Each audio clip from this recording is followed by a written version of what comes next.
कौन से बैंक होगी, ऐसे ही मान लो बैंक ऑफ बड़ौदा मान लो, पीएनबी मान लो, केनरा बैंक मान लो, ठीक है, जितने भी बैंक है उन बैंकों का ऊपर जो बैंक है वो कौन है, आरबीआई। तो आरबीआई को आप ऐसे बोल सकती हो, क्या बोल सकती हो कि वो क्या है, सबका दादा है। क्या है, दादा, ग्रैंड फादर, ठीक है। और दादा होने से क्या हुआ कि इन सब का संरक्षक और नियंत्रण कौन करता है, आरबीआई करता है। तो आरबीआई क्या हुआ, सबका दादा, ठीक है। तो अपने भी घर में क्या होता है कि सबका संरक्षक कौन होता है, कौन होता है, दादा होता है, ठीक है, ध्यान रखना। तभी तो बोला जाता है सौरव गांगुली को दादा, ठीक है। सौरव गांगुली को क्या बोला जाता है, दादा बोला जाता है। तो आरबीआई को भी क्या, भारत के अंदर बैंकों के अंदर दादा बोला जाता है। और वैसे भी आरबीआई तो सबका दादा है, ठीक। तो इस चीज को आपको ध्यान रखना है।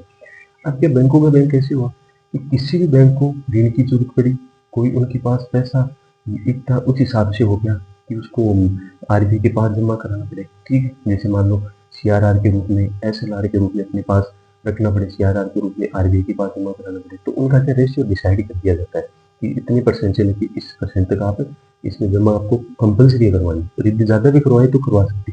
उससे क्या होता है, उन बैंकों की जो भी तरलता की जो भी स्थिति होती है ना, वो उनकी मजबूत स्थिति बन जाती है।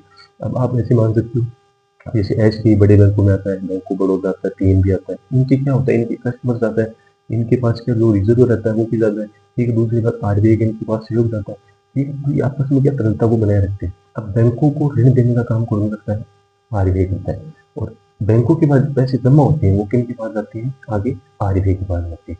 और उनके मूल्य स्थिर का, कीमत स्थिरता बनाए रखने के लिए उनमें क्या होता है कि जो भी ब्याज की जो रेट होती है, ब्याज रेट होती है, ठीक है, इंटरेस्ट रेट होती है, वो क्या करती है, बैंक समय समय पर एनालिसिस करती है आरबीआई। आरबीआई उन बैंकों पर नियंत्रण रखती है और वो बैंक जितने भी कस्टमर को लोन प्रोवाइड करवाते हैं या अपने अकाउंट के अंदर जितने भी जो उनके पास ट्रांजेक्शन होते हैं या पैसे का लेन देन होता है, अकाउंट के अंदर पैसा डिपॉजिट किया जाता है, उस पर भी जो ब्याज वो बैंक के द्वारा दिया जाता है।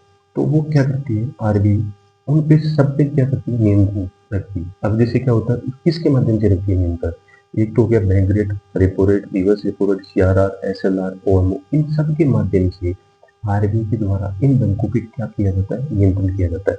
2 महीने से मुद्रा मुद्रा मौद्रिक नीति है ना, मुद्रा के संबंधित जो मौद्रिक नीति उसकी समीक्षा की जाती है। क्या की जाती है, समीक्षा, रिव्यू किया जाता है।